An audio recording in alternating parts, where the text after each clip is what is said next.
Bonjour chers amis, je suis évidemment ravi de vous retrouver. Ravi de vous retrouver sur la chaîne YouTube de la Sentinelle des Temps. J'espère que vous vous portez bien en ce mois de janvier 2021, n'est-ce pas? Et je vous remercie d'avance pour les messages que vous pouvez laisser, à la fois d'ailleurs sur la chaîne YouTube de la Sentinelle des Temps ou sur la page Facebook à chaque fois que j'annonce un texte, une vidéo ou quelque chose dans ce genre. Alors oui, nous vivons des temps compliqués, je ne vous apprends évidemment rien, et pourtant, le meilleur est à venir. Le meilleur est à venir. Alors pour certains, c'est le meilleur du pire, n'est-ce pas? On parle en ce moment d'un troisième reconfinement, mais mon propos n'est pas de parler de cela. Pour nous, chrétiens, donc adventistes du 7e jour, et j'espère que c'est partagé par évidemment d'autres chrétiens, c'est le meilleur tout court qui est à venir. Évidemment, Christ doit revenir, c'est une certitude biblique et j'espère que c'est accroché au cœur évidemment de chacun. Alors,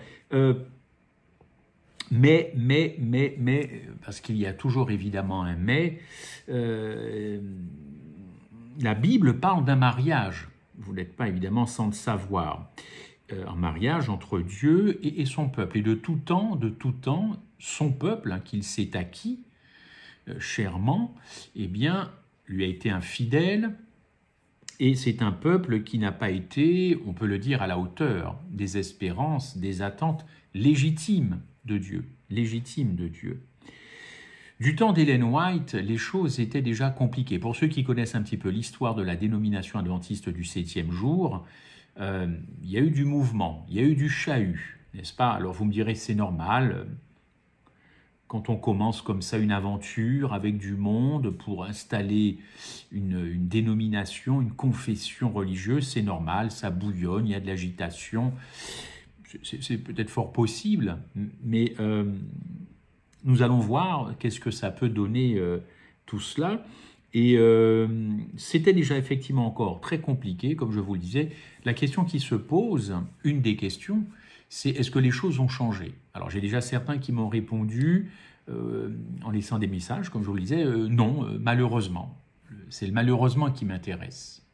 C'est le malheureusement. Je ne suis pas un analyste de la situation, c'est malheureusement. C'est ce mot qui m'intéresse, cet adverbe. Et si Dieu nous demandait à tous, à travers les événements que nous vivons, s'il nous demandait plutôt que d'analyser les événements qui arrivent, s'il nous demandait d'analyser notre propre comportement, notre propre caractère. Est-ce que vous voyez ce que je veux dire? Question, est-ce que ce sont les événements prédits, qui vont me changer fondamentalement, qui vont me bouleverser, me changer fondamentalement, me transformer, me métamorphoser? C'est plus qu'un changement, une métamorphose. Est-ce que ce sont les événements, pensez-vous, qui vont faire cela dans mon caractère? Est-ce que ce sont les événements qui vont me rendre plus patient, plus aimable, plus courtois, plus compatissant? Est-ce que vous le pensez sincèrement? Est-ce que ce sont les événements qui vont me rendre plus généreux quand tout va se compliquer, quand tout va se retourner contre nous, contre ceux qui voudront rester fidèles? Est-ce que c'est l'événement qui change quelqu'un, n'est-ce pas? Ellen White a souffert, comme je vous l'ai dit, à son époque. Et si elle était présente aujourd'hui parmi nous, je vous pose ces questions, est-ce qu'elle souffrirait encore? Écoutez, si Jésus doit revenir, dans quel état, dans quelle situation se trouve justement ce peuple, encore une fois, qu'il s'est acquis? Dans quelle situation, dans quel état? Pourquoi les relations humaines sont-elles aussi compliquées? Pourquoi elles ne changent pas au final, globalement? Est-ce qu'il y a une fatalité à ce que les choses ne changent pas, bien qu'étant chrétien, authentique, pratiquant, mais la situation dans les relations, ça ne change pas, c'est normal. Est-ce une fatalité? Je vous pose cette question. Et pourquoi? Dernière question, avec le niveau de connaissance, avec l'expérience, eh bien, que disposent les chrétiens d'aujourd'hui, eh bien, pourquoi il est si difficile, au fond, de se parler, d'accepter la contradiction, n'est-ce pas? Et surtout d'accepter l'autre. Alors, je vous invite à écouter Ellen White dans ce qu'elle a à nous dire dans cette lettre, manuscrit 21, 1888. Elle a titré « Expérience éprouvante », titré cette lettre. L'amour du Christ doit demeurer en permanence dans le cœur. Alors il produira l'amour, l'affection et le respect mutuel. L'attachement à la vérité, la mise en pratique des paroles du Christ adoucirait et captiverait nos cœurs. La pureté, la bonté et l'amour venant du grand cœur de Jésus doivent se refléter dans nos cœurs et se révéler dans quoi? Dans nos caractères, afin que nous participions à la nature divine et que nous éprouvions une délicate compassion les uns pour les autres. Alors pour la nature divine, c'est mon ajout, c'est évidemment une allusion à 2 Pierre 1, verset 4. Participer à la nature divine, mais écoutez la suite, et que nous éprouvions une délicate compassion. Tous les mots sont choisis, je peux vous envoyer le texte en anglais pour voir si la traduction est fidèle. Délicate compassion les uns pour les autres.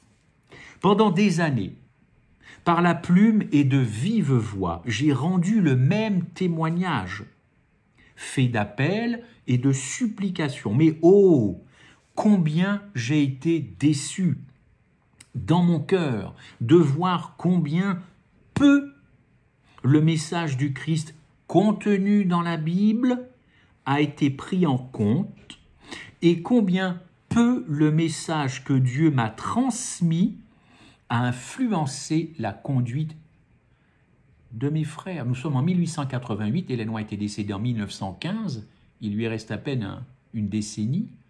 Elle fait déjà un constat presque d'échec.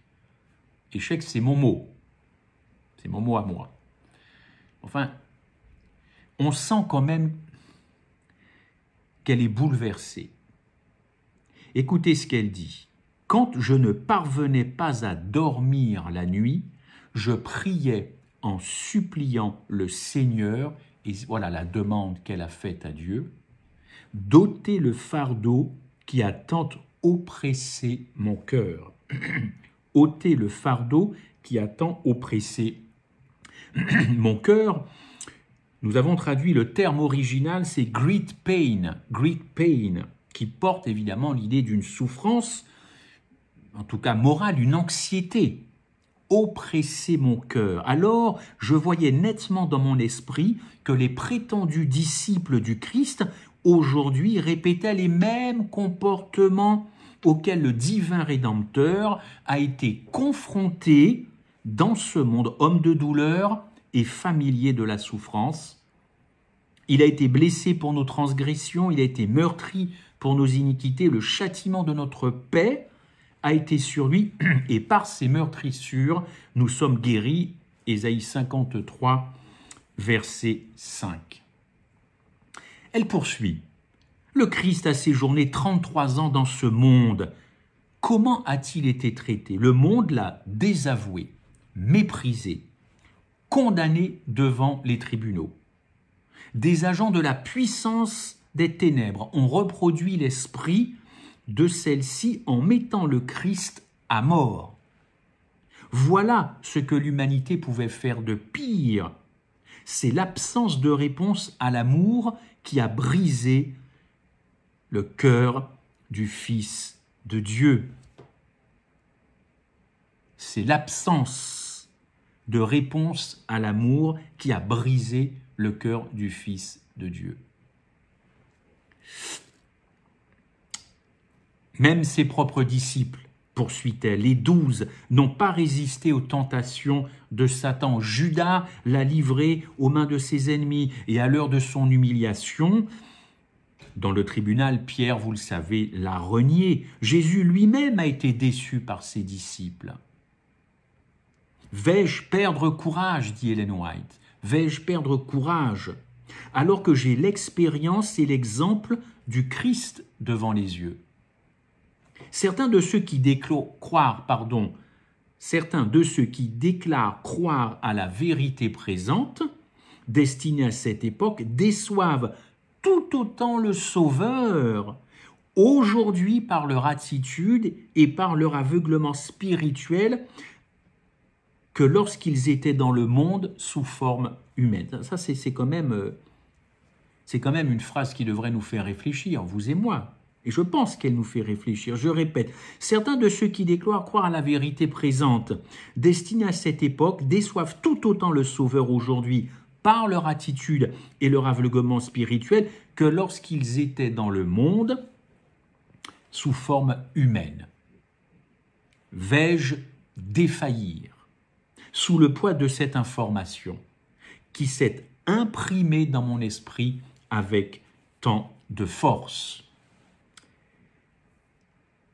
Jésus ne peut pas nous dire « la paix soit avec vous » tant que toute dispute, écoutez bien, tant que toute dispute, toute dissension, jalousie et mauvais soupçons n'ont pas cessé.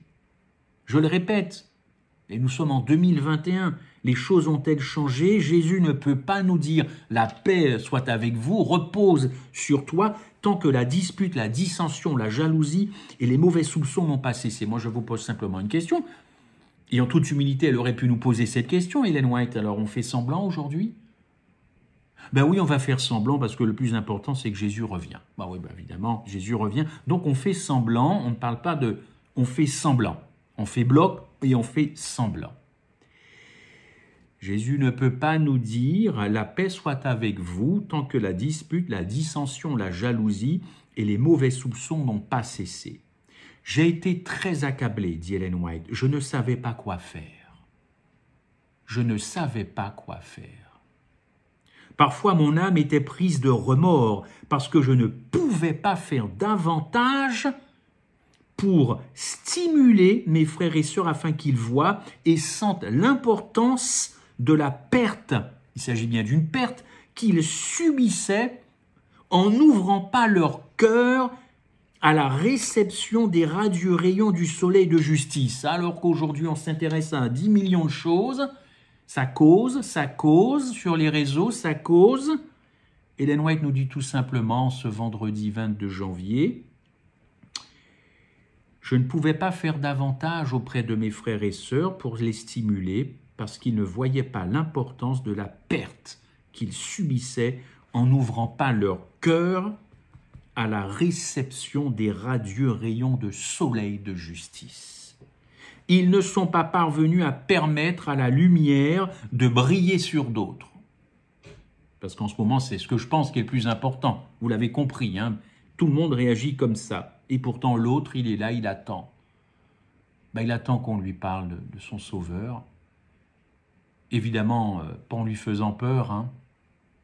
Ils ne sont pas parvenus à permettre à la lumière de briller sur d'autres au travers de leur quoi, dit Madame White? Oui, de leur amour, de l'amour où je meurs. De l'amour où je meurs, de leur foi, de leur confiance en Dieu, leur capacité à supporter leur bonté et leur pureté. J'ai porté ce fardeau, dit Ellen White, jusqu'à ce que la nature s'effondre. Et vous allez comprendre qu'est-ce qu'elle entend par nature. S'effondre. Et alors que j'étais à Ellsberg, j'ai perdu connaissance pendant environ 2 semaines. Madame White a perdu connaissance 2 semaines. Inconsciente. Je suis resté couché si gravement malade que je n'avais plus la capacité d'exercer quoi, dit Madame White, lettre message 21 1888. J'étais si gravement malade que je n'avais plus la capacité d'exercer la foi. Je suis allé dans l'original anglais. L'original anglais est là, la traduction française est là. Il est bien question de foi. Et loin de moi l'idée de discréditer Madame White. loin de moi d'instiller ou d'instaurer le doute, en général et chez elle, non. C'est une femme fatiguée par ses congénères, usée par ses congénères, des congénères têtus, bouchés, obstrués, qui ne laissaient pas passer les rayons du soleil de justice. Nous sommes en janvier 2021. Je ne sais pas ce que nous attendons. Je n'avais pas la capacité d'exercer la foi. Un tel découragement était sur moi qu'il me semblait que je n'en ressortirais jamais. Mon courage m'avait abandonné, j'avais perdu le désir de vivre. Loin de moi de suggérer qu'Ellen White voulait mettre fin à ses jours. On n'est pas du tout dans ce registre-là. Je ne rentre pas là-dedans. J'avais perdu le désir de vivre. Comment faut-il traduire ça? J'ai encore l'anglais sous les yeux. Il est bien question de to live, vivre. On pourrait dire que dans ce paragraphe, dans cette phrase, il y a effectivement comme une grosse dépression, en tout cas fatigué émotionnellement, psychologiquement, pas évidemment porter atteinte à ses jours, rien à voir, hors contexte, hors sujet, découragé, fatigué. Des moments de prière, écrit-elle, dédiés ont été organisés à mon sujet afin que le Seigneur me guérisse de cette maladie et que je sois capable d'apporter mon témoignage devant l'Assemblée réunie au camp meeting d'Auckland. Nous en avons été informés par un courrier venant d'Auckland. J'ai essayé de faire un effort pour répondre à cette invitation. J'ai voulu avancer par la foi. Amen. Comme je l'avais toujours fait dans le passé. J'ai voulu encore une fois avancer par la foi. Un lit, alors là on est dans le concret, un lit a été installé sur le siège de la voiture et je suis resté allongé jusqu'à ce que nous prenions le bateau. J'ai repris assez de force pour aller jusqu'à la mission d'Auckland. Et quoique faible et tremblante, j'ai eu la force de présenter mon témoignage plusieurs fois devant l'Assemblée. Durant cette grave crise de santé, je me suis souvenu nettement de l'expérience par laquelle j'étais passé alors que mon mari était mourant, allusion à James White. À cette occasion, j'ai prié avec lui, tout en étant dans une grande faiblesse. Je me suis assise près de lui et j'ai gardé ses mains dans les miennes jusqu'à ce qu'il s'endorme en Jésus. Les vœux solennels que j'ai prononcés alors sont restés profondément imprimés dans mon esprit. Je restais à mon poste et remplirais mon devoir. Je ferais mentir l'ennemi. Je lancerais constamment un appel énergique à mes frères au sujet de quoi, chers amis? Au sujet de la cruauté de leur jalousie et de leurs soupçons. Est-ce que nous ne sommes pas encore en 2021 dans cette époque? Beaucoup parlent du virus, beaucoup parlent de ce variant. Moi, aujourd'hui, je veux leur parler de jalousie, de la cruauté de la jalousie et de leurs soupçons qui empoisonnent, quoi dit Ellen White, qui empoisonnent les assemblées.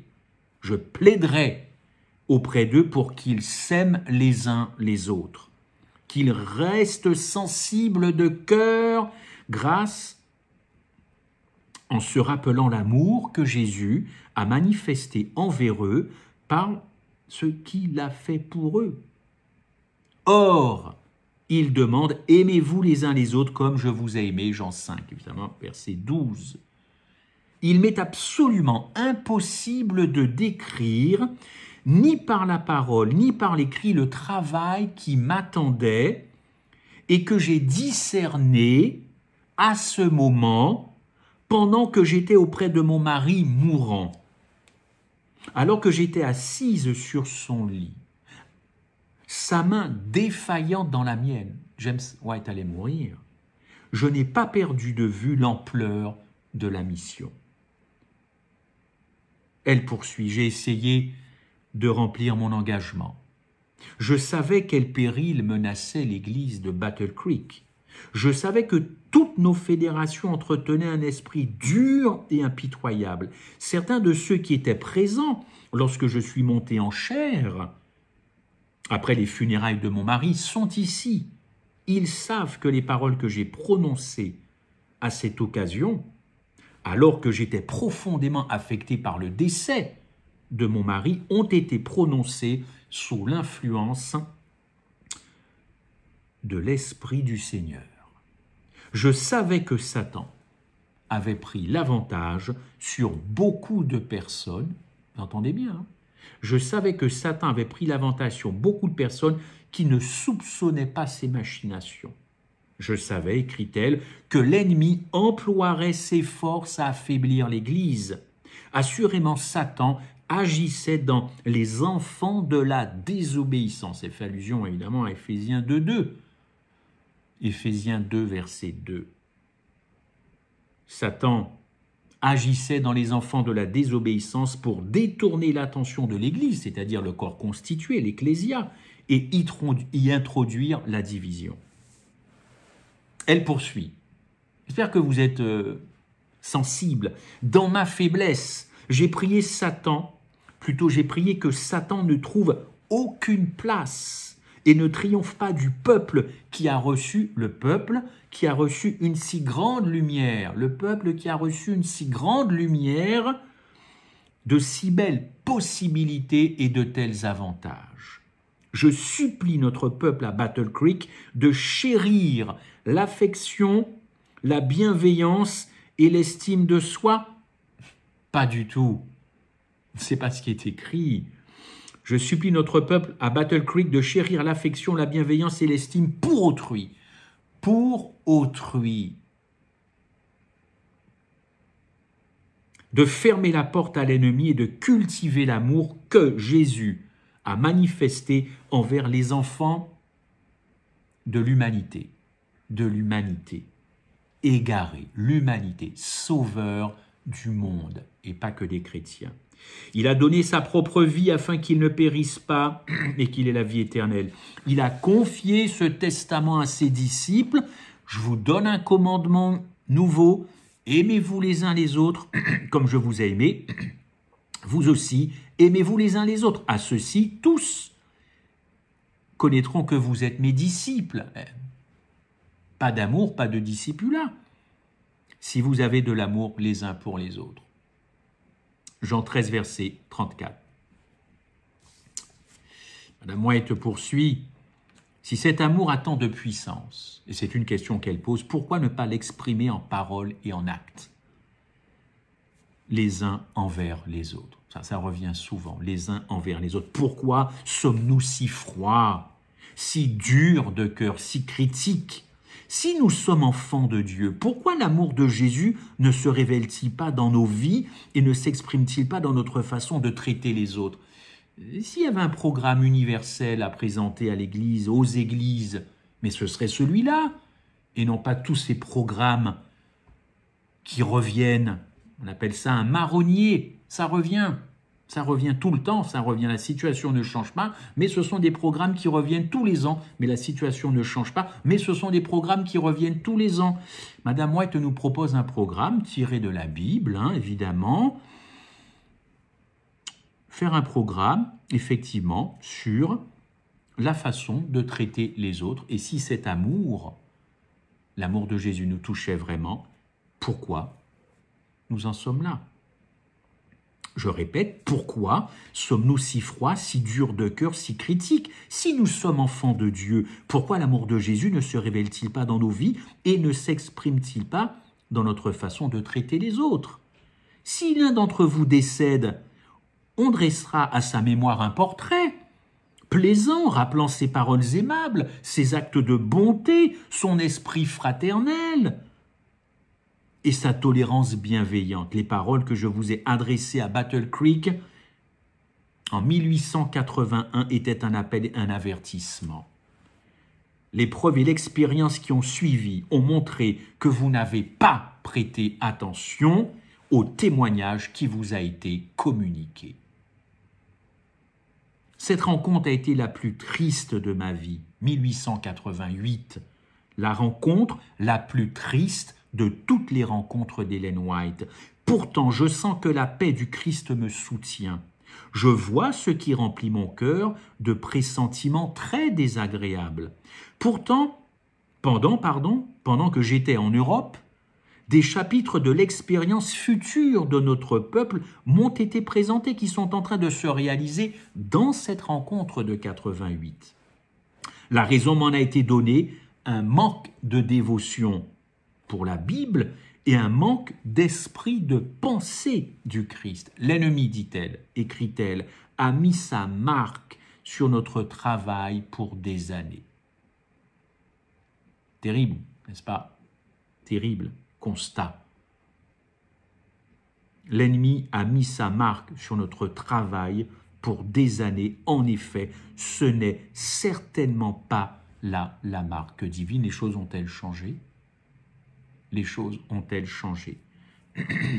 Il y a 2 ans, Jésus a été peiné et blessé dans la personne de ses saints. Le reproche divin vise tout ce qui a un caractère de dureté, d'irrespect, de manque d'affection et de sympathie entre les frères. Si cette lacune se constate chez les hommes qui ont des responsabilités dans nos fédérations, qui sont les gardiens de nos institutions, la faute est plus grande chez eux que chez ceux auxquels d'aussi larges responsabilités n'ont pas été confiées. Ils doivent être des repères pour le troupeau, ils doivent mettre en pratique la vie du Christ, reprenant ses enseignements à la fois par le précepte, ça ne suffit pas, la doctrine. Les doctrines ne changent pas les gens. Et par l'exemple, nous dit Madame White. Précepte et exemple. Aucun homme ne peut être vraiment chrétien s'il ne s'attache pas à l'amour pour lui, non, pour ses frères. L'esprit de critique, d'animosité, de médisance a agi comme un ferment, faisant son travail opposé au Christ. Avec plus de détermination depuis cette conférence, il y a eu 81, 86, 88. Je suis inquiète, je suis très attristée. Je suis inquiète, je suis très attristée. Dieu vous a transmis des témoignages condamnant toute chose de cette sorte. Ces témoignages doivent retenir l'attention et ne pas rester sans effet. Mes frères, prendrez-vous sérieusement en compte le fait que nous nous éloignons de Dieu et que nous ne sommes pas conformes à la norme de la parole de Dieu? Nous ne retenons pas les enseignements que Christ nous a donnés. Nous ne retenons pas les enseignements que Christ nous a donnés. Ceux qui me disent « Seigneur, Seigneur » n'entreront pas tous dans le royaume des cieux, mais seulement celui qui a fait la volonté de mon Père qui est dans les cieux. Plusieurs me diront ce jour-là « Seigneur, Seigneur, nous avons fait des vidéos... » Non, pardon.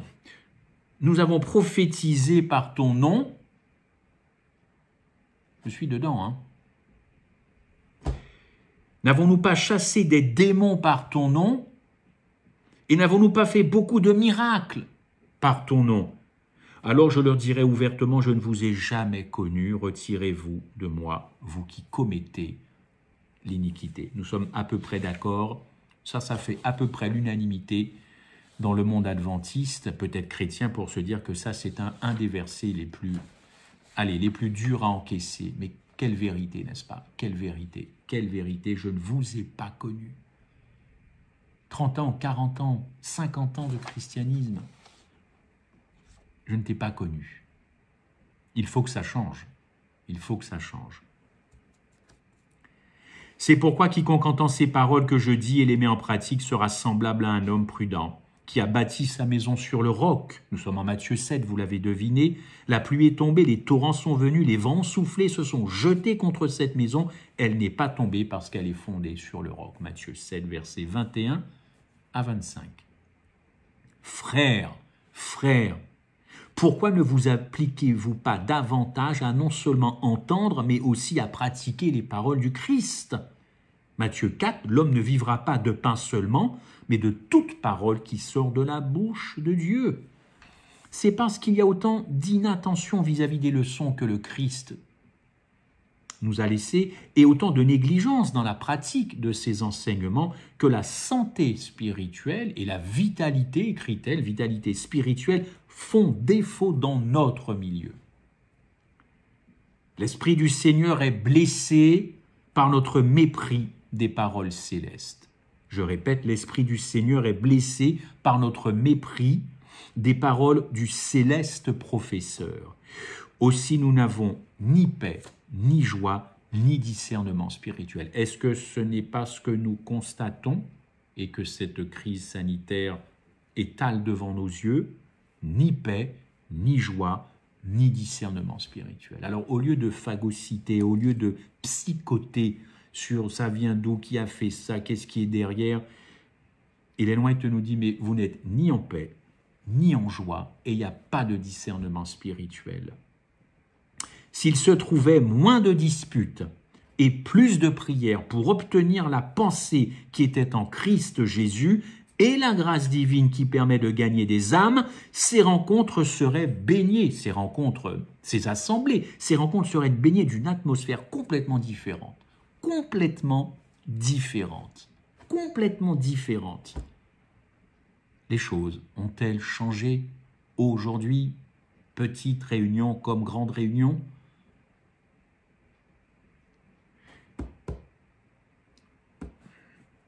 Je lis ces lettres pour que ça nous fasse réfléchir.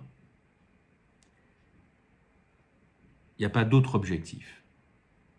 Il y en a des lettres. Et si Dieu me prête vie, je continuerai encore quelques lettres. Ces lettres ont pour but de nous faire réfléchir et demander à Dieu que les choses changent une fois pour toutes. Matthieu 7, verset 26, « Quiconque entend ces paroles que je dis et ne les met pas en pratique sera semblable à un homme insensé qui a bâti sa maison sur le sable, c'est-à-dire sur ses propres efforts humains. La pluie est tombée, les torrents sont venus, je vous l'ai lu tout à l'heure, mais je le relis, les vents ont soufflé et ont battu cette maison, elle est tombée, et sa ruine a été grande. » Matthieu 7, 26, 27. Parmi ceux qui déclarent croire à la vérité pour cette époque, le nombre de ceux qui entendent les paroles du Christ sans les mettre en pratique se révèle supérieur au nombre de ceux qui les écoutent avec attention et les traduisent en action. Ils ne résistent pas à la tentation parce que leurs âmes ne sont pas fondées sur le rocher éternel, sur le roc. Certains auditeurs ne sont pas des personnes d'action. Leur croyance religieuse est représentée par une maison construite sur le sable. Les orages de la tentation arrivent et elle s'écroule parce qu'elle n'est pas construite sur le roc. Tous, nous savons qu'il y a mieux à faire que ce que nous avons fait. Pas mal ça. Il y a mieux à faire que ce que nous avons fait. Cet état d'esprit aux antipodes de celui du Christ est donc sans excuse. Si le Christ habitait dans nos âmes, nous ne pourrions que manifester la tolérance du Christ. L'amabilité du Christ et l'amour du Christ. Aujourd'hui, avez-vous remarqué que dans le monde, et je vous pose la question, inside et chez nous, quand on n'est pas d'accord avec quelqu'un, on le disqualifie. Tu n'as pas les diplômes, tu n'es pas légitime, on te disqualifie. C'est exactement la méthode du monde. Alors c'est très pratique, mais c'est absolument intellectuellement plus que limite. Pas d'accord, tu es disqualifié, on te disqualifie, on a autorité pour te disqualifier. Mon ami Ellen White nous fait comprendre que les choses à son époque étaient identiques. Est-ce qu'aujourd'hui ça a changé, n'est-ce pas?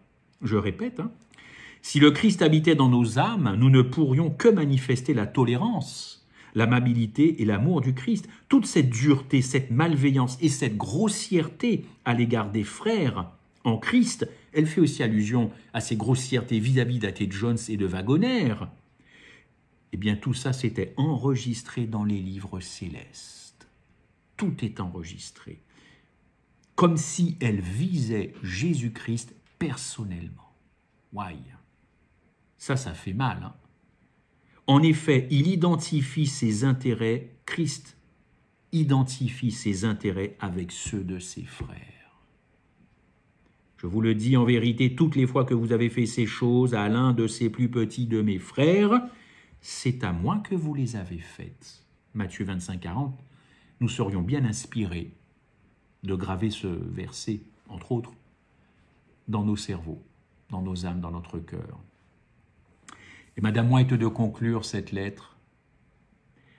Je me suis engagé solennellement devant Dieu à exposer sans détour devant mes frères cet esprit méprisant, désobligeant, manquant d'amour, de l'amour où je meurs, de l'amour où je meurs, esprit méprisant, désobligeant, manquant d'amour, où qu'ils se rencontrent. Je veux leur montrer la méchanceté de leur conduite et, si possible, en inverser le cours en rendant un témoignage clair, combatif, Ellen White, jusqu'au bout. Si je ne peux pas réussir à inverser dans une assemblée, un petit comité ou quoi que ce soit, cet état d'esprit, si je ne peux pas inverser ça, dit-elle, si je ne peux pas réussir, alors je me retirerai de ces rencontres, car je crains, en participant à de telles assemblées, d'être contaminé par cet esprit qui prédomine.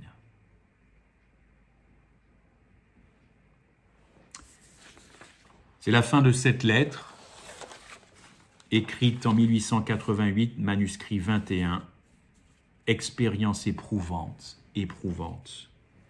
J'espère que ces quelques mots, ces quelques phrases vous feront réfléchir et vous feront, vous et moi, repartir sur un bon pied en janvier. Il n'est pas trop tard, ce n'est pas un vœu pieux, nous ne tenons jamais nos promesses. Mais en tout cas, réfléchir et se dire, est-ce que c'est le Covid qui va nous accompagner en 2021 ou est-ce que plutôt, laissons-le tranquille un peu de côté et plutôt, est-ce que je vais traîner mon caractère comme un boulet pour les autres en 2021?